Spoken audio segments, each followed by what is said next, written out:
হুজুর কোরবানি যেন হারাম না হইয়া যায় হেই এর মশলাটা কি? কোরবানি যেন হারাম না হইয়া যায় এই আর প্রধান বৈশিষ্ট্য হইল তাহা যদি হারাম থাকে এক কথায় সুদের টাহায় কোরবানি হইবে না হলে কোরবানি হারাম হই যাইবে।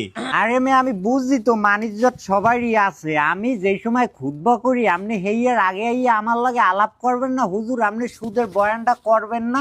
হুজুর আমি তো বুঝতে পারিনি যে মেয়ের মধ্যে ঢুকতে যাইবে। দৌড় আপনি কোনো লোকই নাই, এখন ওই নিবি আমার কতটি মিথ্যা কথা কওয়া লাগবে আপনি জানেন।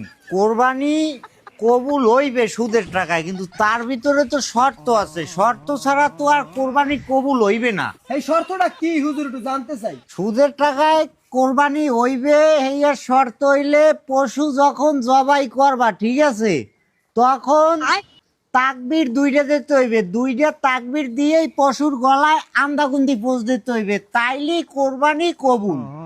আলহামদুলিল্লাহ আলহামদুলিল্লাহ, আল্লাহ তুমি সবার কোরবানি কবুল করো, আমিন। ওই যে মুরব্বী আমিনটা একটু লাই ধরেন, যে দেশেন এতে তো হাদিস পান না, দিছি কষ্ট করিয়া খিসকান। আর কি কের কোনো প্রশ্ন আছে? আমার একটু কথা জানার আছে হুজুর। আছে ওটার পকড়ি, কি কথা জানতে চান? হুজুর কোরবানির গোশত ফ্রিজে কতদিন রাখা যাইবে? এ মুরব্বী মনে হয় কোরবানি দিয়ে গোস্ত সবই ফ্রিজে ঢুকাইবে। আপনি রাখতে চান কতদিন ফ্রিজে? কতদিন রাখবো, খোলায় আইবে কবে দেশে? হুজুর 2 থেকে 2.5 বছর। চিন্তা করছো? আমি মনে করছি 2-3 মাসের কথা কইবে। মুরব্বী আপনি 2.5 বছর ফ্রিজে গোস্ত রেখে কি করবেন?